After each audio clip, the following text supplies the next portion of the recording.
अल्लाहु अकबर। सैयदा फातिमतुज़ ज़हरा का हाल तो ये था कि बीमारी के अंदर अनार की तमन्ना करते करते, हाय हाय हाय क्या जिंदगी है। बीमारी में अनार की तमन्ना करते करते सैयदा पर्दा फरमा गई, लेकिन अनार मयस्सर नहीं आ सका। ये हाल है रसूलुल्लाह के घर वालों, हुजूर के घर वालों का ये हाल है। बल्कि उनकी अगर मौलाए कायनात चाहते, बाबा फरीद सूरह फातिहा पढ़ दे पत्थर पर तो सोना हो जाए, मौला अली नहीं बना सकते थे। हाल ये था कि बच्चे भूख से सो जाते।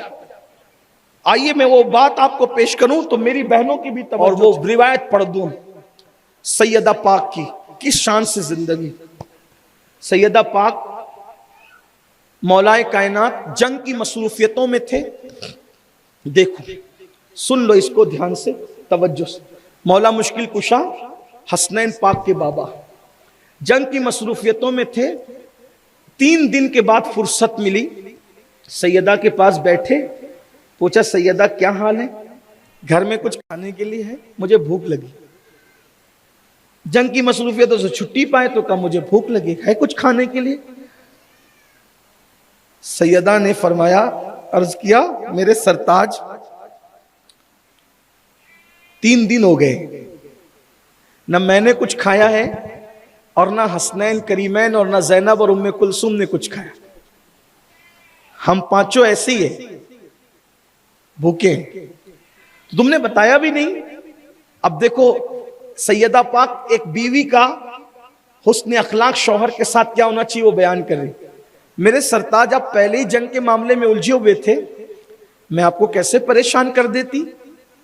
आप पहले ही जंग के मामले में उलझे तो मैं कैसे परेशान कर देती, इसलिए मैंने नहीं बताया। ठीक है नहीं मिला खाना तो नहीं मिला, साबिर बाप की साबिरा बेटी है। क्या तरबियत की थी रसूलुल्लाह ने, पानी पी पी कर गुजारा हो रहा है, बच्चों को बेला फुसला के सुला देती हूँ। अब देखो मौलाए कायनात और सैयदा फातिमा की रात भी हो गई है। अब हमारे यहाँ की तरह तो उस दौर में और इस दौर की तरह उस दौर में तो लोग रात रात भर नहीं जागते थे ना, का रात भी हो गई, अब क्या करें, चलो मैं कुछ इंतजाम करता हूं। अब मौलाए कायनात ने किसी से कर्ज मांगने की बजाय पहले कोशिश की कि कुछ मेहनत करूं, कुछ मजदूरी करूं। हाय हाय हाय, जिसके बारे में हदीस में आया है कि ये टिकट देंगे, चिट्ठी देंगे तो लोग जन्नत में जाएंगे, वो बज़ाहिर अब ढूंढ रहे हैं कि कोई मजदूरी किसी के यहां कर लूं।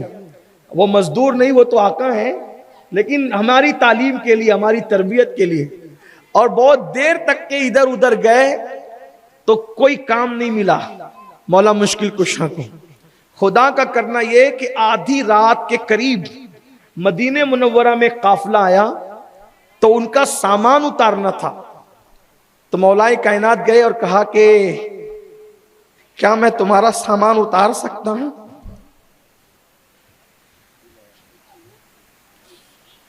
जिनके नाम लेवा बने तो हाथ चूमे जा रहे,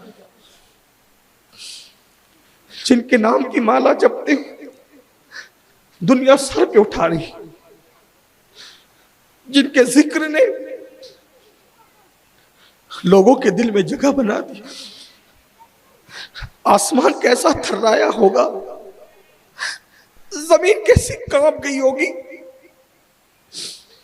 जब कौनैन के बादशाह का दामाद और चचाजाद आधी रात के वक्त एक काफिले से कहता होगा कि कोई दोबारा सामान उतार दो। और उन्होंने कहा ठीक है, हम लोग मुसाफिर हैं ऐ मदनी। उन्होंने मौला अली को पहचाना क्योंकि वो मुसाफिर थे। हमारा सामान कितना दोगे, अगर मैं ये मजदूरी करूं तो कितना दोगे। कहा 2 दिरहम,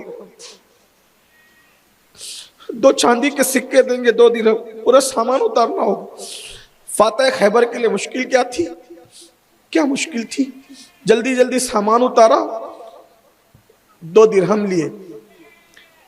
और 2 दिरहम लेकर जब घर की तरफ लौटे तो दुकानें ही नहीं थी, क्योंकि रात का वक्त था, दुकानें सब बंद थी।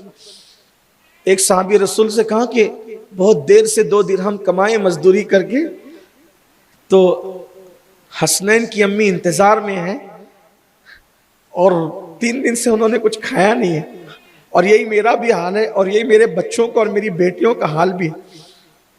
तो कहीं से फिर इंतजाम किया गया, बड़ी तवील दास्तान है, अनाज का, और वो भी जौ, सूखे हुए जौ घर में लाए और सैयदा को पेश किया। कहा कि 1 दिरहम कल सदका कर देंगे, उसमें भी 2 दिरहम कमाई है, 1 दिरहम सदका कर देंगे, 1 दिरहम से खाने का सामान लाए।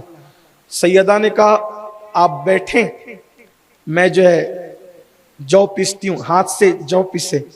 अब ये काम तो बहुत जल्दी मिनटों में नहीं हुआ ना, गैस के चूल्हे नहीं है, चक्की का पीसा हुआ आटा नहीं है, मसाले नहीं है, यही सब है, स्टोव भी नहीं है, वहां तो चूल्हा है, मिट्टी का चूल्हा, उसे फूकना है, जलाना है। हाय हाय मेरी बहनों, तुम जिस मजहब से और जिन लोगों से जुड़ी हुई हो वो कितने पाकीज़ा लोग। आप अपनी गुर्बत में शान से जियो, फकीरी में बादशाही करो। अगर कोई तुम्हें कहेगा ना ये गरीब है, इनकी औकात ये, तो फख्र से कहो हम सैयदा फातिमा की सुन्नत पर फाका कश हैं, लेकिन किसी महिला गट के रुकन नहीं, सूद और हराम खाने वाले नहीं है।